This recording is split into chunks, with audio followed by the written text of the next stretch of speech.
start off talking about what's the difference between cannabis and hemp?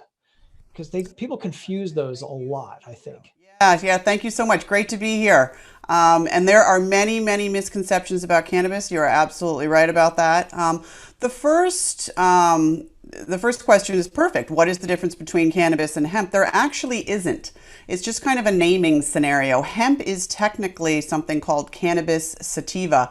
And I write about this a little bit in the book about how the naming system is still not determined. This is the most argued drug. And I know all the drugs at this point. This is the most argued drug, back and forth and back and forth and back and forth. I mean, I just think it's political at this point because it's not a safety concern, but even the name is still confusing. So you have cannabis as the genus up top, and then below that, there was an argument that that was the only thing that was actually on the planet was cannabis, but now we have sub categories as well, cannabis indica, cannabis sativa, although there are still people that argue that the differences between those two don't really exist. But anyway, so hemp is easy because there's a legal term that's now been, assigned to it, which is that you have less than 0.3% THC. So when you have less than 0.3% THC, you move it into the hemp category, and then you have higher concentrations of CBD, the non-psychoactive cannabinoid, and the other cannabinoids as well. So that's the technical term of what hemp is. And it was made legal by Trump in 2019. So congratulations, Trump. And then it still became a mess, but at least it's legal. We're on our way. So when I read cannabis indica, I was like, what is that? So it's basically the same thing as cannabis sativa. We're not talking about the cannabinoids, right? So within the plant, you have to break down all the molecules. With a pharma drug, you have a single molecule typically that you focus on. With cannabis, it changes every time you grow it.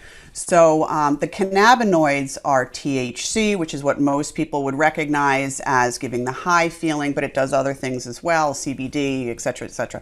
So it's not based on, those molecules. It's based on something called the terpenes or terpenoids, which give you the smells and the flavors and the tastes. So if you have strains that typically are higher in things like linalool, which you'll find in lavender, or myrcene, these tend to lean on the more relaxing end of the spectrum for many people, not all. I've had other people where they use indicas, also known as indibed, indicouch, that they use these and they use them during the day, and that's what they prefer for pain. I had a 91-year-old patient, so I'm seeing a lot more patients in their 80s and 90s who don't have adequate pain control with the opioids, and she was on indica all day long. Once we found her dose, which was significantly higher than I thought it would be, she was on indica all day long because that's what helped most with her pain. Those relaxing terpenes were really great for her pain. So it's not the THC CBD, it's the other portions of the plant which make that indica sativa determination.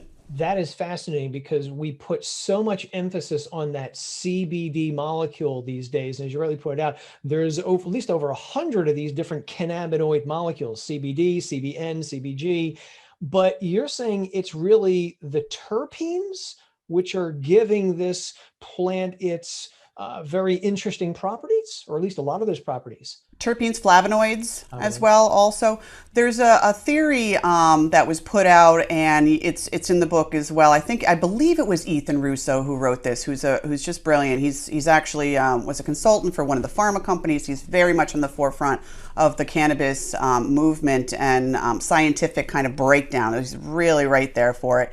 And his idea is that you want the entourage effect. It's not a single molecule, which is how we look at pharma. It's a very pharma mentality. When you have a pharma drug, you have the breakdown of how it goes through the body, of its mechanism of action, it's called, which a lot of drugs they don't know, by the way. There's a lot of drugs they don't know how it works, Tylenol for one. So with the cannabis plant, though, it's different. To take a single molecule out is almost a detriment because when you blend them together, they tend to feel better and work better together. For instance, THC, the molecule that gives the high feeling. When you blend it with a high amount of CBD, it actually mellows out that high feeling and makes it more tolerable for patients, and they really like it better. A lot of patients don't want that strong, forward THC high feeling. They're not interested in that at all. They want pain relief, they want spasm relief, they want Parkinson's relief, they want something else. When you blend it with a high amount of CBD or CBN or all these other cannabinoids, it mellows it out and it makes it more of a comfortable feeling. So really, a lot of people believe the plant is meant to be used as a single source rather than kind of pieced apart.